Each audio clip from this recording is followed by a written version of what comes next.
Hello, hello les amis, coucou, c'est Joyuko. J'espère que vous allez bien et que vous passez de bons moments malgré tout.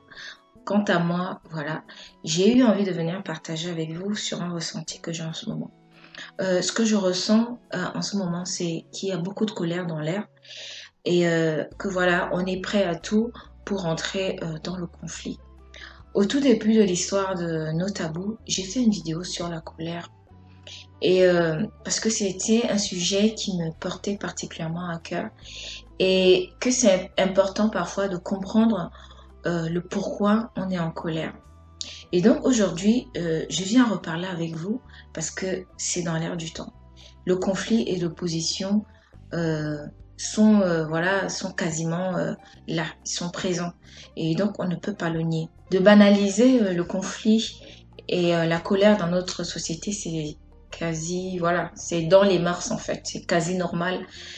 Et parce que voilà, on a l'impression que c'est un code de sécurité, que voilà, dès que quelqu'un te dit quelque chose qui va en opposition avec ce qu'il y a dans ton esprit, c'est bon, il faut que tu lui rentres dedans.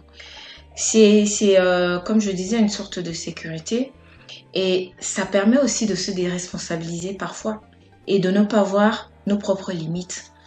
Donc, tout régler par le conflit, c'est un peu aussi de ne pas régler parfois le problème dans sa profondeur. De ne même pas, parfois on ne règle même pas le problème qui est posé, mais voilà, on passe à côté. On est complètement à côté. Parce que profondeur, c'est même déjà de voir qu'il y a quelque chose derrière. Mais on laisse le problème qu'il y a et on va régler autre chose à côté. Donc voilà, au lieu de régler le problème en profondeur, on le règle en surface. Et si chacun d'entre nous prétend vraiment aimer notre terre et prétend aimer notre monde, celui de nos enfants et celui de nos arrière-petits-enfants, nous n'avons pas de choix aujourd'hui. Nous devons tous remodeler nos états d'esprit et rentrer un petit peu dans la sobriété, dans la légèreté, dans l'apaisement et voilà, dans tout ce qui rassemble au lieu d'être dans tout ce qui désunit et dans tout ce qui divise, dans tout ce qui oppose. On a l'impression qu'à chaque fois que quelqu'un parle de paix, derrière il doit mettre le mot utopique. Ouais, c'est utopique, c'est utopique. Ce n'est pas utopique, ce n'est pas utopique parce que on doit se justifier. On doit se justifier pour parler de quelque chose qui devrait être plutôt normal. Et c'est ça qui est utopique. C'est la guerre qui est une réalité. C'est le conflit qui est une réalité. C'est nous qui décidons, hein, comme toujours, de la direction que doivent prendre les événements ou que vont prendre les événements. C'est nous. Ça ne peut aller que dans le sens que nous, on aura choisi, que nous, on aura les choix qu'on aura fait. C'est dans ce sens-là que ça va aller. Le conflit, c'est quoi? C'est simplement un briquet comme ça, avec du gaz prêt à usage. On connaît tous la suite logique. En général, ce n'est pas très réluisant. Donc, je disais tout à l'heure que le conflit et l'adversité sont devenus une banalité. La violence est notre lot quotidien. À la télé, les réseaux sociaux, les journaux, tout est fait pour qu'on se retrouve face à la contradiction, face à la violence. Ça ne choque personne de voir les autres se déchirer maintenant. C'est même normal. Les gens, on rentre jusque dans les maisons des gens. Si c'est pas eux qui ouvrent la porte, c'est voilà, les amis, les cousins, les copains qui vont prendre des photos, qui vont prendre des images pour les balancer sur les réseaux sociaux pour que chacun puisse avoir un morceau de vie de quelqu'un. Et ça ne choque personne de rentrer dans les intimités des gens comme ça, au nom de la vulgarisation, au nom de la banalisation. On m'a même reproché de ne pas être assez dans la provoque sur nos tabous, parce que quand on entend nos tabous, on a l'impression que voilà, ça va être la force, je sais pas, ça va être l'opposition et tout. Mais je suis désolée, mes invités sont là pour témoigner et pas se faire lyncher. Ce n'est pas de... Je ne vais pas parler de complaisance, mais du respect, du plus qu'ils vont apporter ici sur nos tabous. Chez nos tabous, le conflit n'est pas quelque chose qu'on tolère. Parce que ici, on n'est pas entre intellectuels voilà, qui s'affrontent. Voilà, ou... Non, à la base, je suis simplement une personne qui est un petit peu sensible à ce qui l'entoure et qui recherche parfois un petit peu d'harmonie, un peu d'équilibre. Et tout ça, chacun d'entre nous a ça, a sa part à apporter. Donc, je respecte ce que chacun d'entre nous apporte. Je ne peux ni juger, ni rentrer en contradiction avec l'expérience d'autrui et sa vision. C'est son histoire. Comment rentrer en contradiction avec l'histoire de quelqu'un? C'est vouloir la dénaturer. Je ne vais pas inviter une personne pour lui trouver tous les défauts du monde. Si ce qu'il raconte ne résonne pas à moi, ça va forcément trouver écho chez l'un d'entre vous. Forcément. On ne peut pas plaire à tout le monde. On ne peut pas être forcément d'accord pour tout, mais ce n'est pas une raison pour entrer en conflit. C'est trop bête. Regardez la confusion qui règne dans les médias, sur nos plateaux télé, quand quelqu'un est invité. C'est forcément toujours la contradiction. C'est forcément toujours l'opposition. Si c'est ça, intellectualisé, conceptualisé, ça craint. Parce que en général, les gens, non seulement on leur prête des mots, on leur fait dire ce qu'ils n'ont pas dit, on leur prête même des idées, on les met en contradiction avec les autres. À la fin, ils savent même plus ce qu'ils sont venus faire. Ils savent même plus ils savent même plus ce qu'ils doivent dire. Ils savent même plus ce qu'ils sont vraiment censés apporter. Est-ce que c'est ça qu'on veut, c'est ça qu'on aime quand les gens sont, mis en contradiction comme ça? Un monde où, c'est les narcisses qui ont tout le temps raison, qui tapent leur loi. Un monde où c'est le plus fort, c'est lui qui parle plus fort qui a raison. On n'arrive pas à concevoir un monde sans conflit. On n'imagine pas comment le conflit est chargé en énergie négative. À lui tout seul, il cumule. Il cumule la violence, il cumule la colère, la frustration, la peur, la tristesse, la rancune, l'agressivité, le dégoût, la violence verbale, la violence physique. On n'imagine pas tout ça.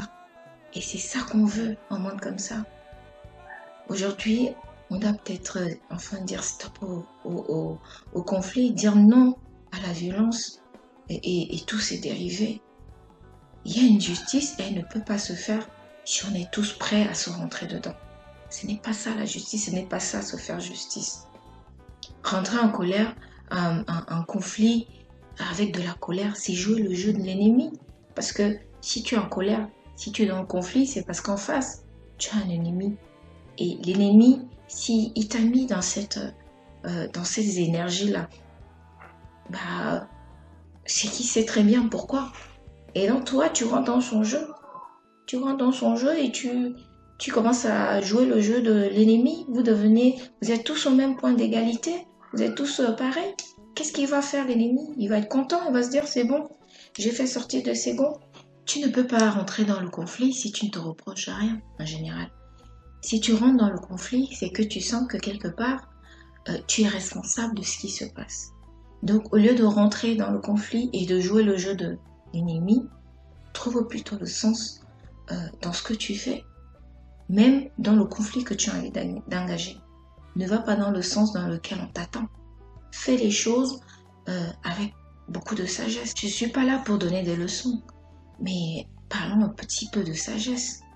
Nous tous en général, on cite très bien les grands maîtres zen, on cite les Krishna, les Bouddhas, on lit des livres de développement personnel. On se dit éveillé, on se dit spirituel, on se dit respectueux de la vie. Est-ce que le temps n'est pas venu d'incarner tout ça pleinement? Vraiment, je suis spirituel, pas je suis spirituel, mais je fais ce qu'un spirituel doit faire. Je me développe, je fais le développement personnel. Qu'est-ce que j'ai appris dans le développement personnel? Je l'expérimente comment dans ma vie? Peut-être mettre enfin toutes ces choses en pratique. Incarner tous ces maîtres zen là. De faire ce qu'on dit, d'être en harmonie avec ce qu'on dit. D'expérimenter enfin, de pratiquer. Peut-être enfin ce qu'on appelle avoir la conscience de. Avoir la confiance en. Avoir de la sagesse.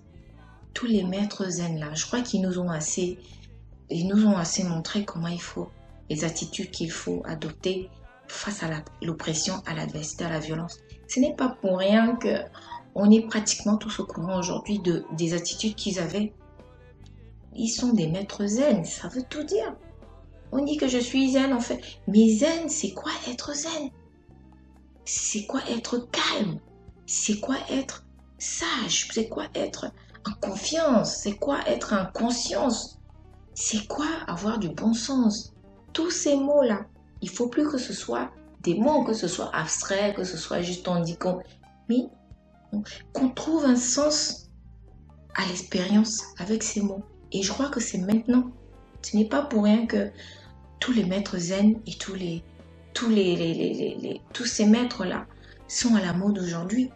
C'est aussi parce que, quelque part, on en a besoin. Et il faudrait qu'on rentre dans l'expérience de ça. Et de ne pas aller dans le sens où va tout le monde. Parce qu'en général, ce sens-là, il est empreint d'énergie et d'émotions chargées négativement.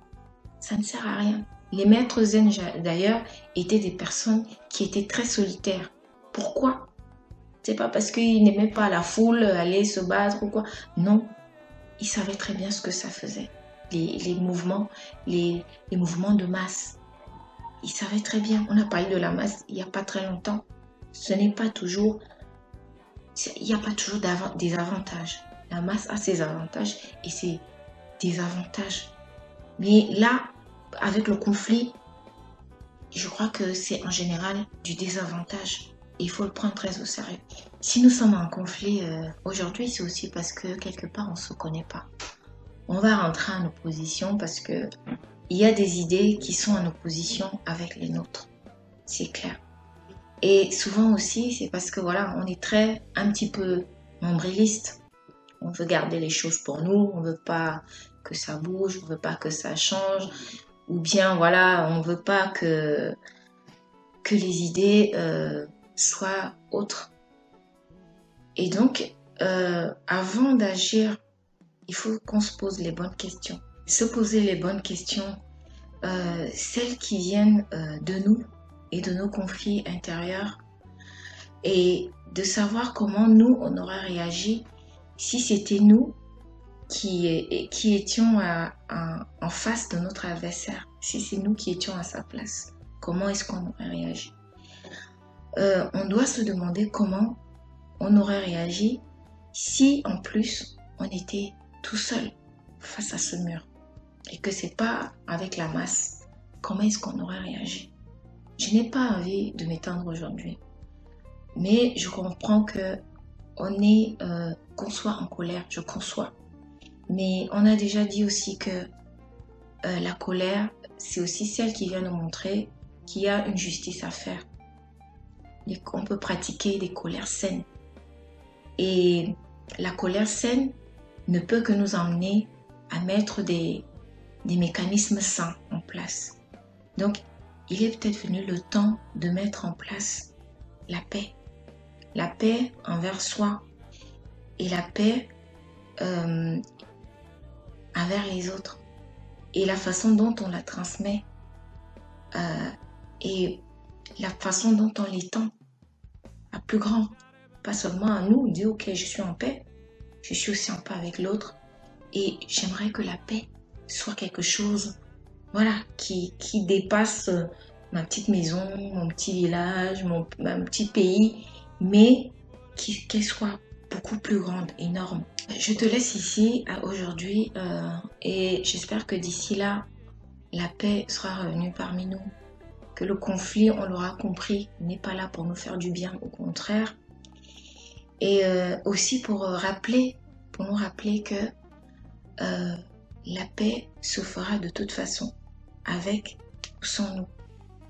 Et elle va nous contraindre à suivre le mouvement. Parce que la nature, elle reprend toujours ses droits. Allez, je vous dis à très bientôt sur nos tabous. Prenez soin de vous. Et puis, on se dit à très bientôt. Des bisous.